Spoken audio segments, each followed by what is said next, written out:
Folks, Mitch Taco Bell. Listen, it's a real honor to have you with us tonight. We've got Jason Riley, who co authored Left a Bang. It's a fantastic book that I actually recommend um, all proactive people read, whether you're military, law enforcement, or hell, I'm going to give this copy to my daughter to read on her way over to London this week. It's really good stuff, and I'm blessed to have Jason Riley with me. He's one of the co-authors. We've been working on this for a long time, going back and forth. And without further ado, man, I got to get Jason on. Jason, how are you, brother? Great, Mitch. Thanks for having me on. Are you kidding? I mean, we've been working this for over a year at least, trying to get connected and make schedules work and stuff. So I really appreciate your time up there in Ohio to be able to join us. Yeah, and I'm thankful for Mark for introducing us. Yeah, it's Our kind of good friend Mark Schuster. yeah, isn't that crazy? I mean, Schuster, I had him on. He's one of my favorite. I went to TBS with his brother. Small Oh world, wow. Hotel 88. Um, good times, man. But you know what? Tell us. Go back. You're a Marine infantry guy, and kind of talk about that with everybody. Yeah, so career infantry guy. Really haven't done a whole lot of outside of the infantry field. Got commissioned in 2003. Graduated from the Ohio State University in 2000. Or sorry, 2003. Got commissioned. Went to TBS, went to IOC, and then my first active duty unit was 1st Battalion, 2nd Marines. So we, had a platoon for a few years, did platoon commander time, had XO and then HNS company for a little while. Did 2 deployments with 1-2, so went to Iraq twice, once on the 2-4 MEU and then on the 2-2 MEU. So 2 back-to-back MEUs, although the first one we never touched a boat or the water. Everything was Iraq centric. So second Where one we where floated were you? over, but Where were you in Iraq? yeah. So the first deployment we were in the the Babel province, and so there were 2 cities there. One was Iskandariyah, which is actually named after Alexander the Great, and then we were did spend a lot of time in a city east of that called Al Haswa or Haswa, right there, right between the Tigris and Euphrates River. So very, very interesting historic area. And then got back from that deployment, did a second deployment. Like I said, that was a Mediterranean float, but we ended up getting off the boat and going back into Iraq, into the Anbar province. So we were along the Euphrates River there in a city called Al-Hit. And then got back from that deployment. And then, like I said, had HNS company for a little while. And then I joined an embedded transition team and went to Afghanistan for my 3rd deployment. Oh yeah. And then so did that combat advisor tour to Afghanistan. Got back July-ish, into July 2007. Got married, got out of the Marine Corps, and then I spent about 2 years out of the Marine Corps. Got fat, grew a beard, all the things that most people do when they get out. And then in 2009, came back in on active duty on mobilization orders for a few years to work for one of my former company commanders out at the School of Infantry. And we were a part of the Combat Hunter program, which kind of led to the development of the book you mentioned, Left a Bang. And then once those orders ended, have spent the rest of my time in the reserve component doing, weapons company commander, battalion OPSO, battalion commander, just finished up as regimental XO, with some other, billets here and there at Camp Pendleton and New Orleans, and a few other places. So that's kind of the short end of it, right? The kind of in the nutshell career. Now I know that you guys developed this through the Warfighting Lab, right? So the Up in warfighting Kansas. lab, yeah, the Combat Hunter program began before Pat and I joined. So we joined in 2009. The genesis was really kind of 2007, 2008. So we joined just as the program was getting into the swing of things. Mm-hmm. So, if you kind of look, what I know of kind of the backstory, right? General Mattis had this idea of helping to make Marines more proactive, more aware on the battlefield.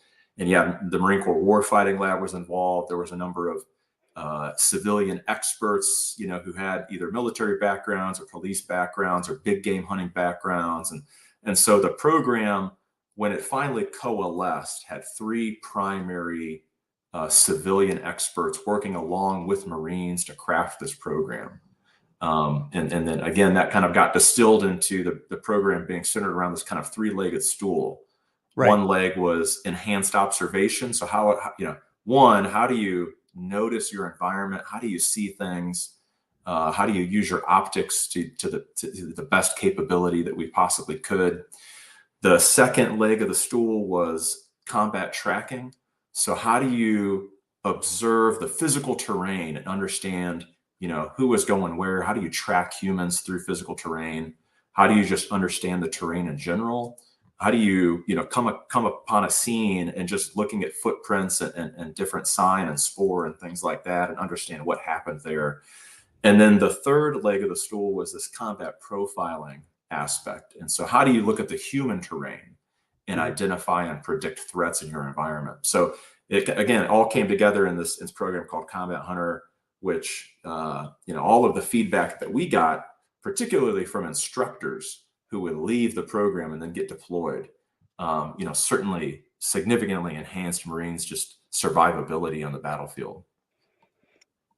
I mean, for the guy that's sitting on the fob, like when I was the assistant air boss out in Al Taqadum and TQ, it probably wouldn't be big for me, but for the guy over in Afghanistan sitting here cruising around with the locals and going to Shures and all the stuff that was going on there, that would have been a huge advantage to have. I mean, when we were, as you say, you can't really look at facial tics because of the distance or where you are or what they're wearing, but you can definitely see different body language that is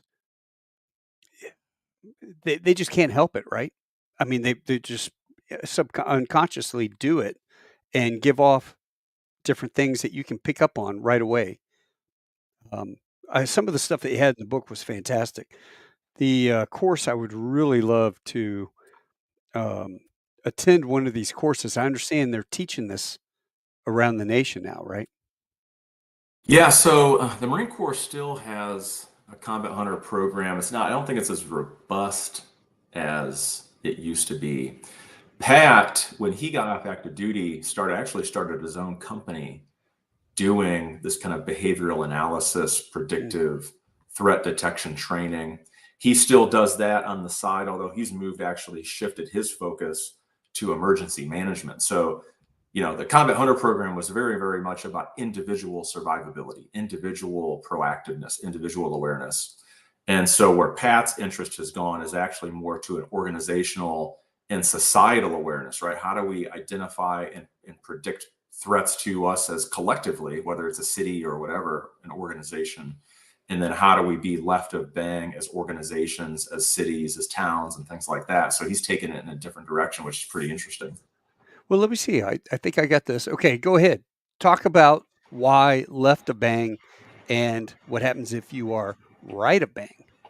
Yeah. So, again, as the program was developing, and you would know this from your Marine Corps training, we train a lot of reactive type situations. Marines are and have always been incredible at reacting to an event.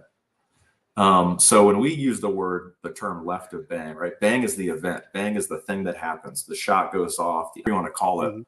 That's bang. Right of bang is like you have in this thing on this diagram, right? The reactive reaction, post-event reaction. Right. And where we wanted to take Marines in the Combat Hunter program was prior to that. How can you, in the course of a situation developing, how can you identify, like you mentioned, cues, body language? How can you read the environment? How can you pick up on the signs and indicators that something is going to happen and take, proactive action to stop the event from happening, to neutralize the threat, whatever the case is. And we do this institutionally, right? When we look at intelligence, that's often what we want to do with our intelligence collection assets and things like that, right? We identify NAIs and TAIs and things like that. We want to know, hey, this is the course of action we've predicted for our adversary. Oh, go back on your acronyms. Because known area of interest, target area of interest, things like that. So NAI, TAI.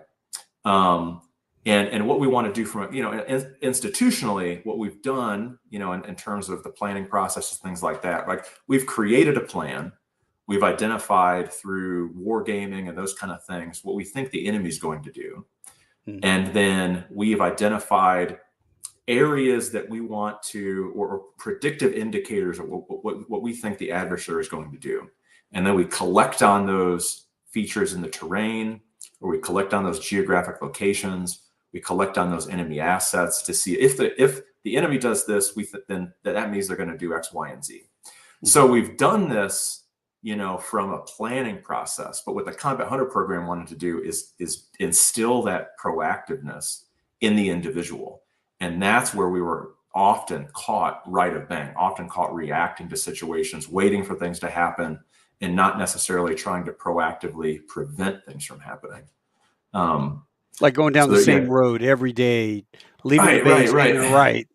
Yeah, when I was a platoon commander, I mean, I regret that we even did this, but we would get assigned to do presence patrols, right? Which there's no tactical task of doing a presence patrol. Yeah. But that's what we were assigned to do, or we would be assigned to do IED sweeps, like literally drive down the road and have them try to blow you up. Have them try to blow you up. I mean, hopefully, you'd see the IED before it happened. But often, we really didn't get much training at all on, what are the indicators and things like that of IEDs. We might have got like a 10 or 20 minute class prior to deploying, by some counter IED guy. And who knows if he actually had any experience, in combat at all or not. So we would, it was very much a ride of bang, react to contact type philosophy or mentality. So I, just like you, I wish I would have, prior to my 2 deployments to Iraq and then deployment to Afghanistan, wish I would have had this exact training. We certainly would have been more prepared and would have identified things before they happened, way more than we could just kind of learning things intuitively and, passing individual lessons learned from one squad to the next. I'll show you a picture. My probably first week and a half, I flew out to Jalalabad in Afghanistan. And then I was telling you, we got into these up-armored pickup trucks and then escorted with these they were Hawaiian Army guys doing kind of like our MIT stuff with the Afghans. And they transition team stuff. And they would escort us out. And it was 2 hours over this bumpy road. Mm-hmm. And we get out there and we're doing the Shura. And one of the guys is like, hey, sir, that guy's Taliban. That guy there with us is Taliban. And it's like, oh, great. But when I walked out, my PSD came out first. I was behind him. And I see this kid running down the street with a switch stick in his hand, and he's yelling for this donkey, and the donkey is and it's running down the road.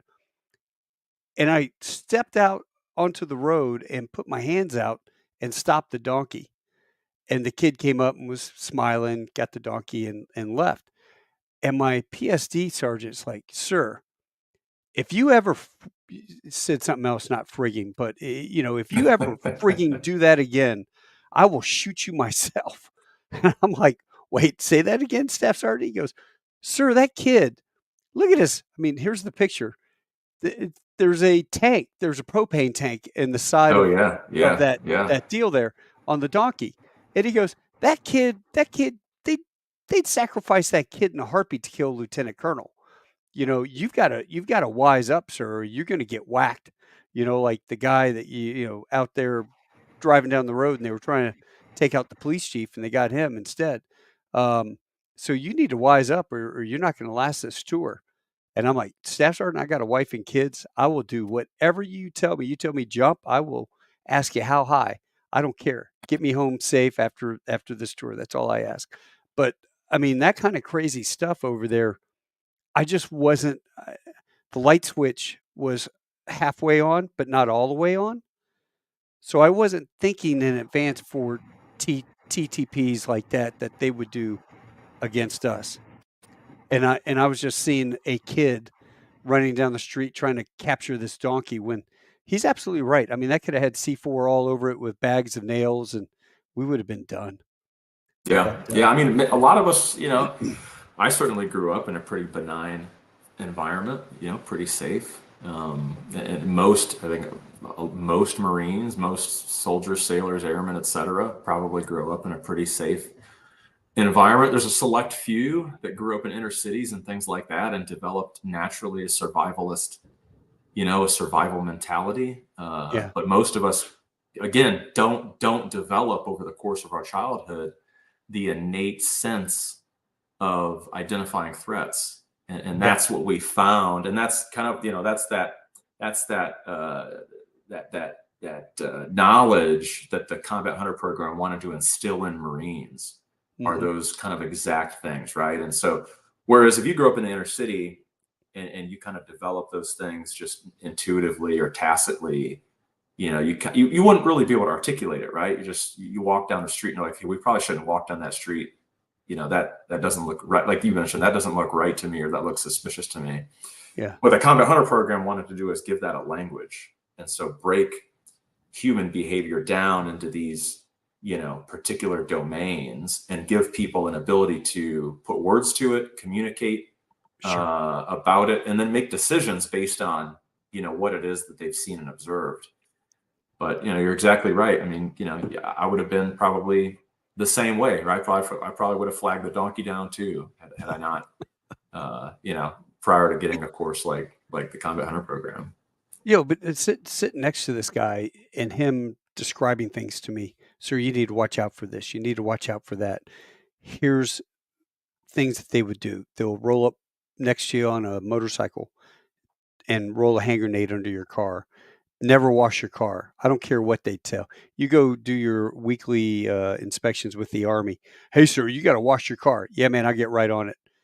Have a dirty car so that you blend in with all the other dirty cars in Kabul when you're driving Yeah, around. yeah, You yeah, know, exactly.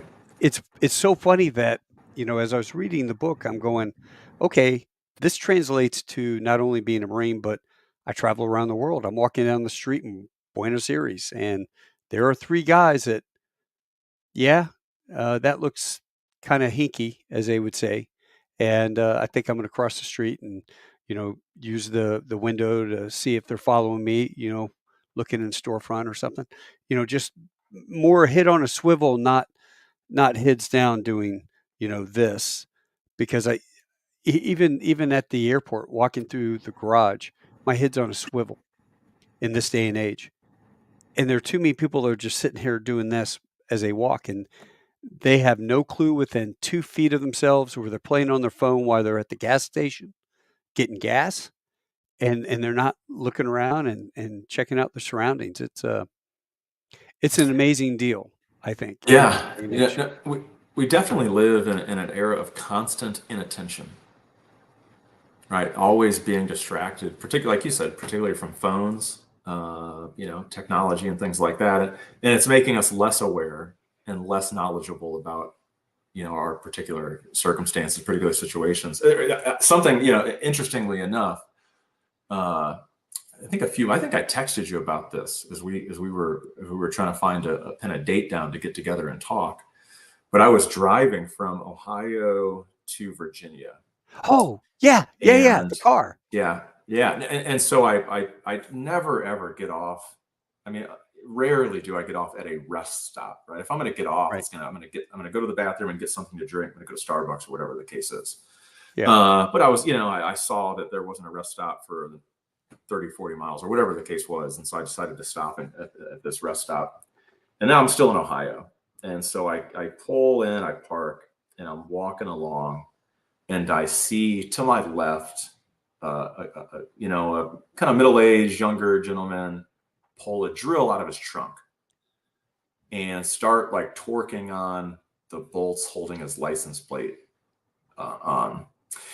And again, in the back of my mind, that's kind of weird, right? So my mind told me, okay, that doesn't seem right, kind of weird. But then what Yeah. happens though is your brain is always trying to make sense of the world around you. Your brain is always trying to tell a story so that things make sense.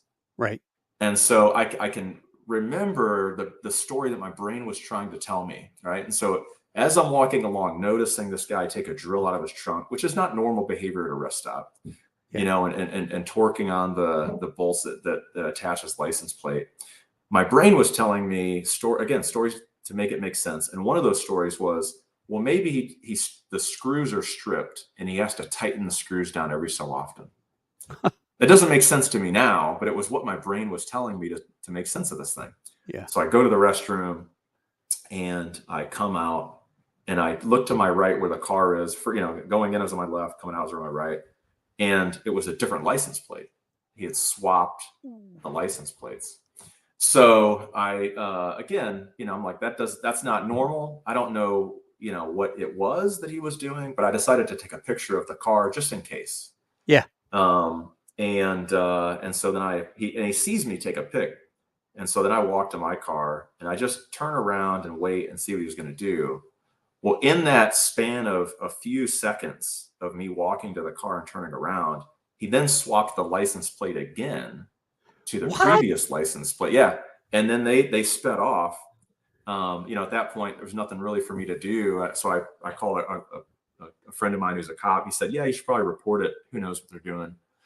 Probably, as I was talking to a number of friends who are in, kind of federal law enforcement, they were probably smuggling cigarettes. That's a common thing that happens, particularly heading into Virginia on that highway. So it probably wasn't something, incredibly serious or critical, but again, what it told me though was then we were in broad daylight. It was probably 4 p.m. And what it told me was that these two guys, because there was another person in the car with them, these two guys were so comfortable with how little attention anybody would pay to them, and two, how confident they were that even if somebody saw them, they weren't going to do anything about it. Again, it's not like it's a felony to switch your license plate. It's certainly a crime. I'm certain of it. But they felt confident enough that nobody was going to notice them switching their license plate in broad daylight, right? Dude, At a rest stop. Yeah. That's super bizarre. Ultimately, I don't know what happened to him. If anything came about or whatever. Pretty certain. Again, just looking at the context, it's not like they make possible. Probably didn't have somebody in their trunk. Probably had some cigarettes or something like that, or maybe just got done. If my friends are right, smuggling cigarettes somewhere else. So probably nobody's life was at stake. But as I mentioned, as I said, I saw this thing. It didn't make sense, and what I was thinking about afterwards is that, again, that story that your brain is trying to tell. Yeah. And so this is one of the things that we tried to do in the Combat Hunter program, is that when you see something that doesn't make sense, take a step back and start looking at the individual behavior, the relationship among people, the iconography, right? The signs and symbols and things like that people are wearing around the car or whatever. Pull the thread of the thing that doesn't make sense, right? Pull that thread and identify whether or not that thing is a threat or it's not a threat. And that's what we try to, get people out of that, again, complacency mindset, that distracted mindset, and start actually looking around and observing what's around you. Well, the Border Patrol agent up in Canada busted that guy, the New Year's Eve bomber, LAX guy, that way. Right. Yeah. And that was an amazing. Do you remember that? You had it in the book. I mean, the guy had explosives. He had all the stuff. Hmm. He was going to blow up LAX pickup down there by the lower level by the Yeah. luggage. Do a Timothy McVeigh and Allah Akbar, take that place out. And she was able to well, what did she identify it as? It seemed hinky. Right. I remember there was a movie. Explain hinky. What is hinky? I don't know. He's like, I don't know. Hinky is you just get a weird sense, something Yeah. spider Yeah. sense. Yeah. Again, I would say that most people will observe or notice things that seem suspicious. Yeah. The problem becomes what happens after they observe it, right? Do they take the time to actually then look further and identify, again, the body language that people are using, the relationship among people, what's the mood of the individuals that they're looking at, what's the mood of the situation, so that when they notice something suspicious, do they take the time to actually observe further, or do they just ignore it? And then, what do they do about it? And I think, a lot of people, they'll see something, right? Their brain will be screaming to us, that doesn't seem right, that doesn't seem right, that seems suspicious. And they'll want to explain it away. Or if they do think that it's, again, something, criminal is happening, or, there's a potential threat, they'll argue with themselves or convince themselves that it's not their role to intervene. And that's Mhm. that kind of pedestrian, what's the term I'm looking for? Uh, Not where laissez-faire, not yeah, willing where to. a crowd observes something, and the bystander effect, I think is what it's Yeah. called, where, a crowd can be seeing somebody getting beat up or somebody getting harmed. And then everybody thinks that it's somebody else's responsibility to step in. And so nobody does anything about it. Well, what And your job so, is, first thing you see is to pull your phone out and videotape it. So right. you Yeah. can have Yeah. a viral video on YouTube, right? Yeah, exactly. Yeah, exactly. So, again, with the Combat Hunter program, what we were trying to do is get people to observe it, get people to cognitively identify that something is a threat, and then do something about it, not wait for the event to happen, not wait to Sure. be, a victim of the event, not wait to react, but actually develop some proactive thought and proactive action to Yeah. prevent things.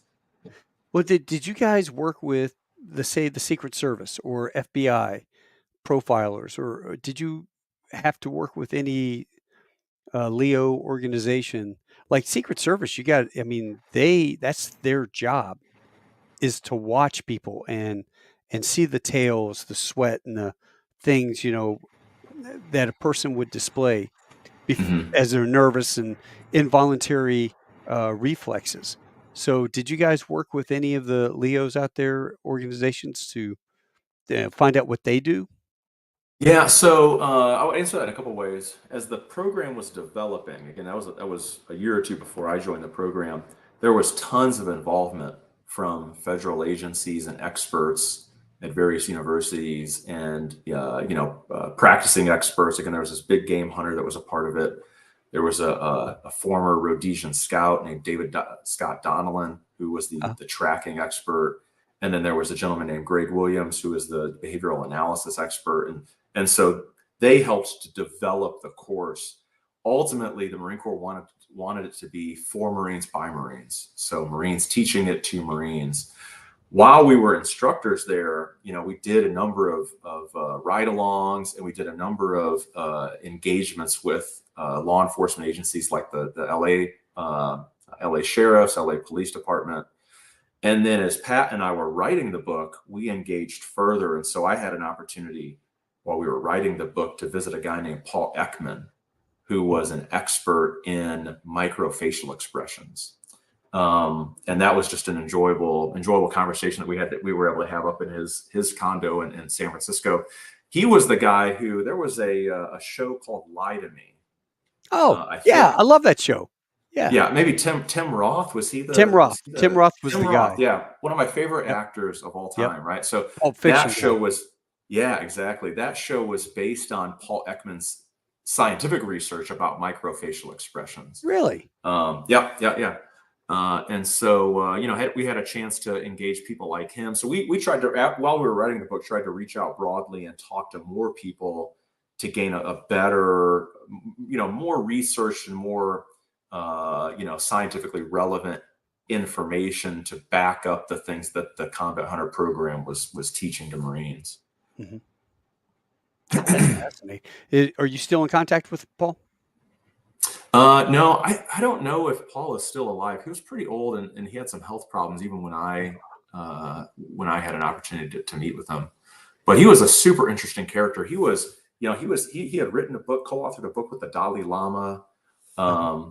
He had written numerous, obviously, scientific books about behavioral, analysis and facial expressions, and how facial expressions relate to truth telling and lying and things like that. And then he had this again other kind of series of books about inner peace and those kind of things that he had written with the Dalai Lama. It was just super interesting, character, super interesting guy. Do you have kids? I have two kids, yeah, Yeah. 13 and 10. And I bet they absolutely hate it because no, that's really not what you mean, is it? You wanna Right, tell me right, the truth? exactly. Yeah, yeah. And I probably do it too much. I probably read in too much to the space. Kids, they just can't control their face. I mean, Right. we had a conversation with our daughter the other day, and I was, just not even trying, but just watching her and reading all of the small facial expressions and things like that. So I think, as a parent, you can almost want to read too much into it. Yeah. Uh, but Yeah, we got a neighbor's kid, shot out 2 of my windows with a BB gun, and my wife was studying with our daughter, and she hears "swack," and she's like, "Oh my god." She does the window, and there's the BB hole and the shattered glass, yeah, yeah, and she runs out there, and, this little delinquent, he's gonna be voted number 1 to go to jail. Um, that kid had shot our windows. Well, I ran over to the house, and I beat on the door, and it's like a grandmother, type opens the door, and I'm like, "Where is he? Where is he? Where's who?" I said, "Where is that kid? Bring me that little rat bastard." And I got a hold of him, and I'm holding his wrist, and I've got my finger on right over it. I'm feeling his pulse, and his pulse is going going like that. I'm like, "You shot my windows out." "No, no." I said, "Don't lie to me, because I can tell. A human lie detector. I got your pulse." And that kid admitted right away that he shot our windows out. oh my gosh. Oh, little shithead. But, yeah, no, so I always think about that when I think about the ticks, and that show was really good because I love that TV show. He could kinda look at them and, um, yeah, just the facial expressions, the eye blinks, looks this way, left, not right, whatever the little tales were, Yeah, would be yeah. great. I'd hate to play poker against that guy. Well, interestingly enough, obviously the show I've only seen the show a little bit.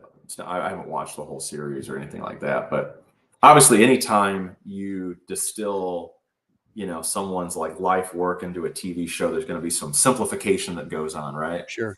So for Ekman, interestingly, the tells and the facial expressions and things like that, like he would say that there's no indicator that somebody is lying.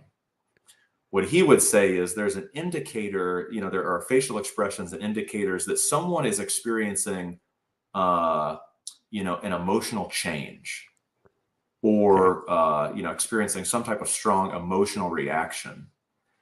And so the facial expressions are an indicator of the emotions. The emotions may be indicators of a lot of different things. And so to identify whether or not somebody's lying, that's an indicator that, again, maybe they're having an emotional reaction to something, but you would have to verify the lie through some other means, right? So you'd have to, Right. you know, know what the truth is and then, pick up on other, Body language, how they cross their yeah, legs. exactly. Do Yeah, they yeah, do they yeah. cross their arms? Are they sweating? Are they Yeah. Well, I mean, that would those would be, great techniques for interrogation, grabbing the guy and bringing him in, unless you want to pull the Allen West and chamber around, blow it off next to his head, and get him to spill the beans. But I'd much rather do Allen's route. But that would be really good for interrogation. What did you use as an infantry guy out on the battlefield? How did you look at the locals, and what were some situations where you were able to spot something? Yeah, I mean, my time in Iraq was interesting because we were almost like fighting ghosts, right? It was very much an IED centric area. Very rarely did we get a chance to actually see somebody. Yeah. The one instance, it was fortunate for us, unfortunate for them. One of the instances, and we actually found the insurgent. He happened to be in pieces. So one of the Marines on post, kind of yelled up for me and the platoon sergeant. Hey sir, I see something. And he's looking through his thermals, and there's a group of 3 individuals who kind of, probably a couple hundred meters down the road. It was at night, and sees these 3 individuals huddled up, and he watches one of the guys go out to the road, spend a minute there, and then there was an explosion. So the guy had actually trying to implant the IED, had set the IED off. Had a premature detonation? Yeah, exactly. Yeah, exactly. But I mean, a lot of the time, again, because insurgents blend in with the locals, right? It's not like they're running around with a sign that said, I'm an insurgent. You're trying to identify, again, this is pre-combat hunters, so we're kind of just doing this on our own, picking up on either things we pass on to each other after the patrol, or kind of just intuitively based on what your life experiences were. And that was the unfortunate part, right? Is that we didn't have this instruction to give us these indicators and language and things like that to be able to observe and talk about it. But you're really just trying to look at the crowd, right? Who's maybe staring us a little too hard? Who do people look to, to kind of get their cues and indicators? So we really didn't have when I was a platoon commander, we didn't have a good method or methodology to identify, the bad guys. You're kind of just suspicious of everybody. Mm-hmm. And that's that's maybe the benefit of having a much more informed approach to identifying threats, is you can realize that not everybody's a threat, right? And you can focus your attention on those individuals or group of individuals who are displaying those potentially threatening behaviors. And so a lot of my reading, over the past couple of years has been on decision making. There's this great book by Daniel Kahneman called Noise, and it's a follow-up to his book Thinking Fast and Slow. And I would say, again, as a young lieutenant, we didn't know what to focus on. So we were looking at everything, including all of the noise, right? The chatter, the language, the people out there whose activity didn't mean a thing, but we were focused on all of it because we didn't know what to focus on.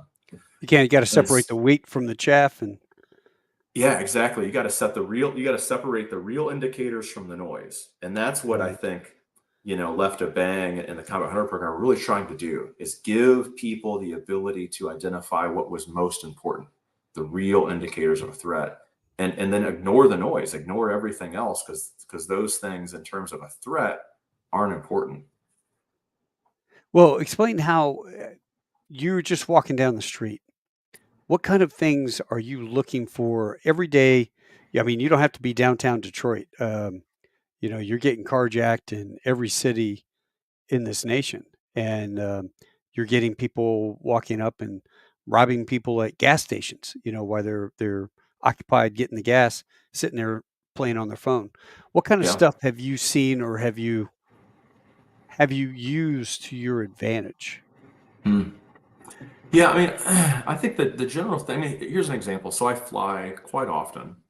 And every time I get on the plane, as I'm walking down the aisle, I'm looking at everybody, as I'm walking to my seat. And I don't pay for expensive seats, so I'm always in the back, so I get a chance to see most people Yeah.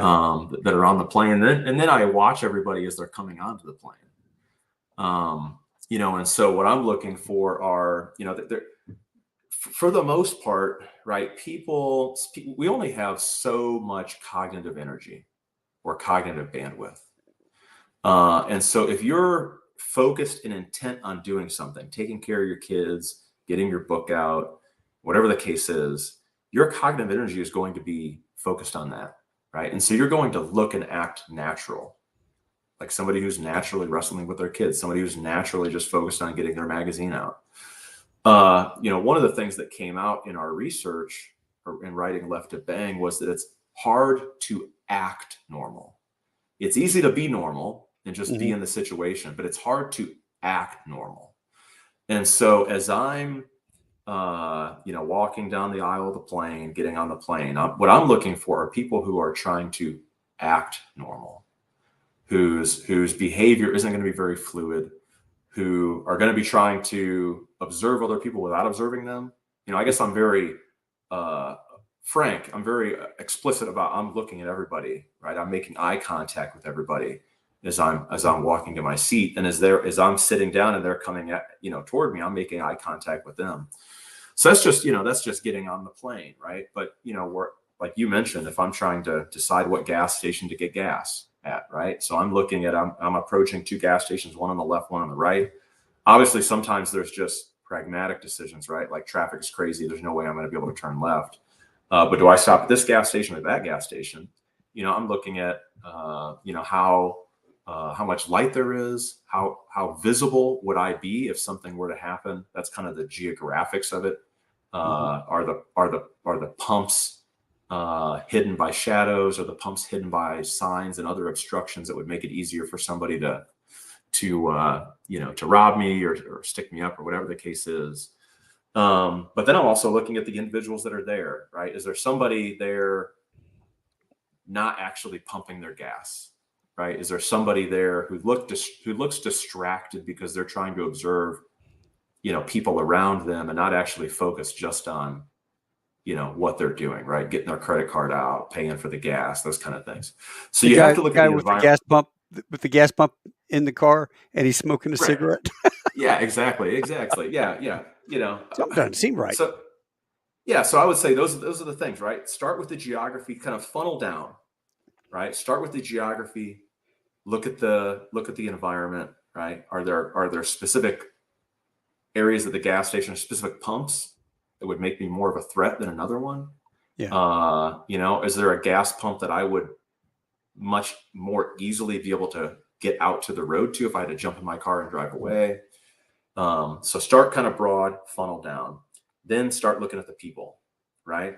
Are there individuals who don't look like they're actually there to pump gas? Are they focused on something else? Is there an individual who's more focused on observing other people than doing what it is that they're supposed to be doing, right? So looking at people in context with one another. And then once you identify maybe that potential threat, you don't know yet, then start looking at their actual behavior, right? How are they standing? Are they nervous? Do they have some type of nerves? And these are I'm just kind of off the cuff throwing these things out, but are they fiddling with something? Do they look nervous? Are they communicating with somebody else? Is there somebody in the car that they're trying to communicate with?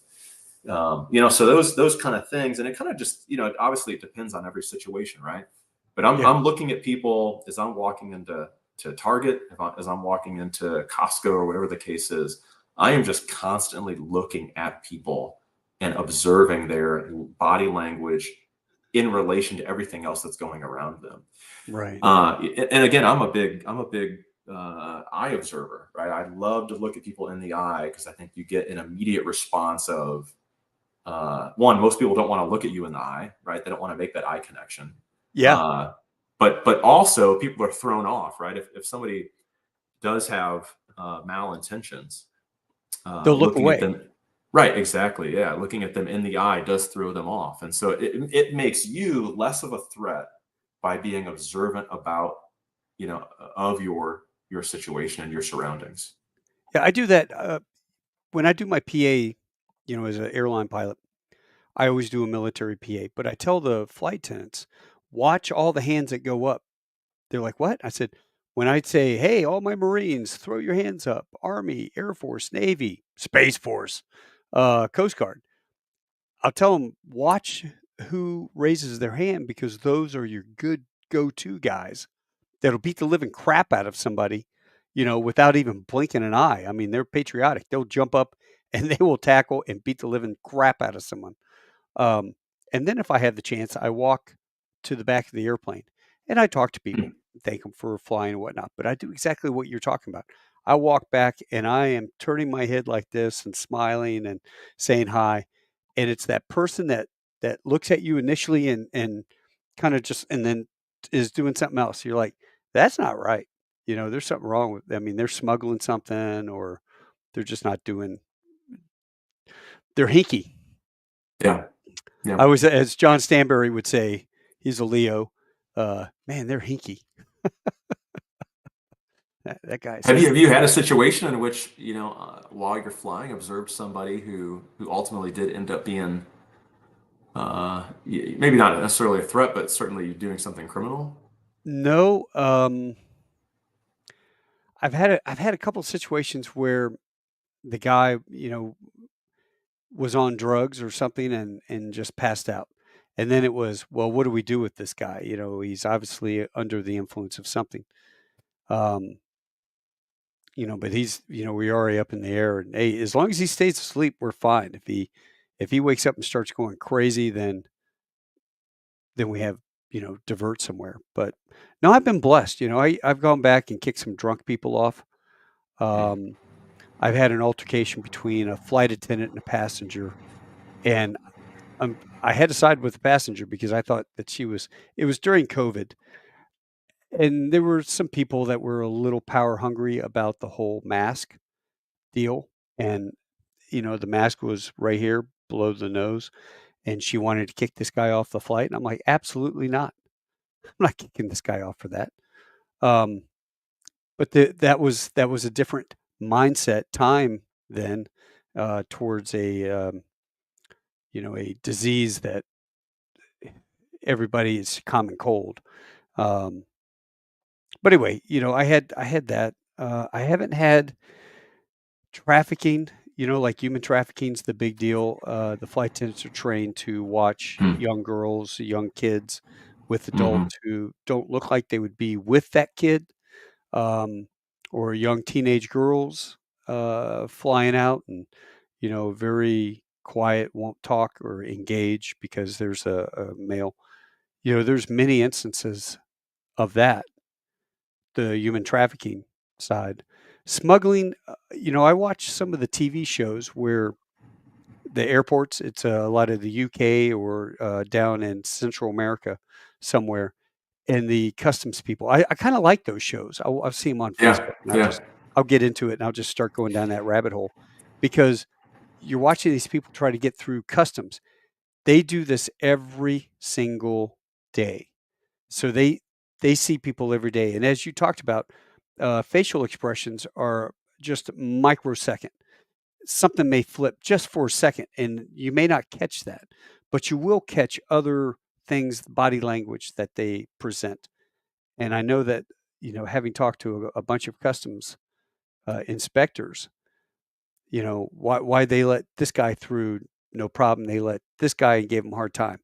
There are different tales that I won't say on the air, but there are different things that they're looking for that will make somebody stand out right away daily. So, I kind of like it. I mean, I retire. I don't think I could be a federal guy, but that's a job I would like, going through just talking to people as they come through the passport line to see how many Yeah. hinky, Yeah. hinky people I could catch. Um, I was going to say something else on that. Just the Leos that we have on board.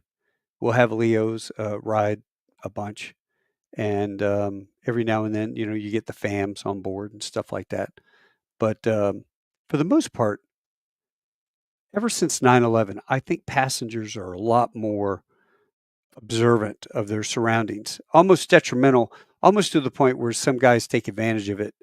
Maybe they're reading the Quran, and this person freaks out, thinks that they're reciting a prayer before they go see Allah, and that's just a lawsuit waiting to happen.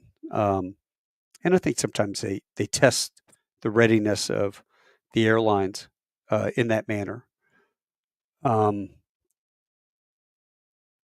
yeah, but I really think everybody ought to go through, some sort of course. And Left to Bang is, your book is great. It's literally like a 20,000-foot view going down. I would love to go into a more in-depth 3-day course with you guys. Oh yeah, So yeah, if you can figure out a 3-day course near me that I can fly up to and attend, I would like to do that, man. Well, if anybody has any questions for Jason, do me a favor, throw them up, and we'll try to get them answered. Steven said, I would pick a Sheetz or Wawa over smaller stations to get less traffic. Higher traffic creates higher visibility. Yep. So there's lower chance of criminal activity. yeah. Oh, I yeah, would pick yeah. so my family and I, we were on a road trip and stopped at a Bucky's. Have you ever been to a Bucky's? I love Buc-ee's. Yeah. Oh my God. I mean, I've never been to a gas station where they're making brisket. Yeah. Oh, and it's the best brisket sandwiches you've ever had. Yeah. And there's like 400 gas pumps out there. Yeah. Right, right. John Stanbury, he's a Leo. Are they wearing an ankle monitor? That might be a good giveaway whether they're coming up Yeah, asking you. there's your, what was that? There's your sign. What was that Yeah, there's comedian? your sign right there. Caleb, sounds similar to jungle training, jungle warfare school. Yeah, could be. Hey, thanks for being here. Um, yeah, it's something that everybody ought to practice. I rode the subway around Madrid, and you could kind of when we walk into a place, into a restaurant, you've got your back up against the wall. Normally, I'm armed. I've got my back up against the wall and I'm watching the entrance. Anyone who walks into the restaurant, I pop my head up and just check them out, and then it, it's like a yep, good, no, good. Maybe I'll watch this person a little bit longer, but for the most part, that's the my TTP. And then um, riding around in the subway, I got my back up against the wall on the subway, and I'm with a couple crew members, and I'm watching this guy watch our crew members because we stand out like Yankees. We're screaming Mhm. Americans. When I travel abroad, I carry a fake wallet in my pocket, and it's full of money from Iraq, and it says "Go fuck yourself" in Sharpie. So it's a throwdown wallet. So if somebody pulls a knife, throw the wallet that way, run that way. They're gonna maybe they really don't want to kill you over the wallet, so they just want the wallet. They get it and they open it up, and there's all this Iraqi dinar. Go screw yourself. And I carry an ankle. I have an ankle wallet, or I carry my money in a little case that goes inside. Just all these little preactive, Yeah, pro, yeah, to be proactive in your surroundings in situations, so that the pickpocket on the train in Madrid hit somebody else and got off, and then get us. Or like riding the train system in Europe, I would take my backpack, and I had my cable lock for my M16 from TBS, and I went backpacking around Europe for 30 days. I worked at the Warfighting Center for General Sullivan. This is 1988, and it was a little tiny brick building over there on the backside by the river, and there was a big bend, and it was just this little like colonial brick looking building, and that was the Warfighting Center. I'm not sure where it is now, but I worked there as a lieutenant. There were 3 stash lieutenants waiting to go to flight school, and we were there. And then I took off, and I did that for like 4 months. Then I took off and I went to Europe for 30 days. Then checked into Pensacola.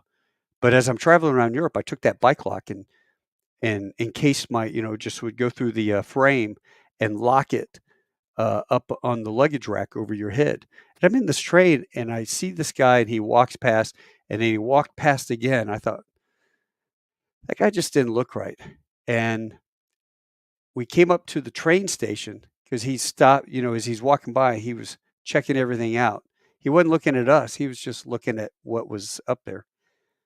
And as we got up to the train station, those trains are like on time, Swiss clocks, right?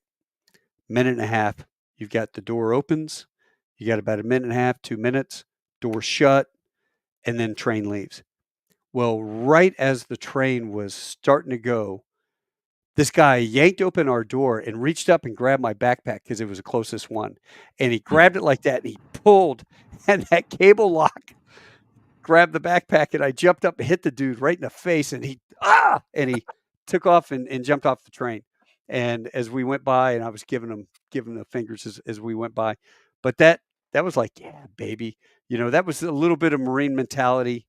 Yeah, Gotta yeah. protect yourself. But I mean, just, being ready, being trained, knowing something about human behavior keeps you from being afraid, yeah, right? It allows you to walk into situations like that, knowing and feeling that you're ready and then confident, so you can enjoy yourself, honestly, yeah, and not have to worry about, the what ifs and those kind of things. I mean, things ultimately, sometimes things are just going to happen. You got to be prepared to deal with it. But like you did, I mean, if you have that proactive mindset, it's going to keep you from being a victim more often than not. yep. Well, more people ought to go to a school like that. Well, they could join. Uncle Sugar will pay for it, I'm sure. But if you guys, I was looking up on the internet, and I guess there are some shooting schools that utilize your principles. So Hmm. I'm gonna go in there and try to find some, and if I can find some, I'll post them in the comment sections. But Yeah, Jason, and Pat thanks. also has a website, and he has a bunch of digital training that people Oh, can does he? can go through. Yeah, yep, Oh, I'll pull that up and see if I can't do it. Man, if you're up with Pat, do me a favor and tell him I said hello, and I will. tell him I don't know where he gave me his book, but he did. And it was I guarantee you it was at some, veterans thing that Hmm. we were all at together. And I just remember he gave me the book, and I was like, oh, that is cool. Left of Bang. What a cool title. Left of Bang. Yeah. I want to be always left of bang. Well, Jason, do you have any saved rounds?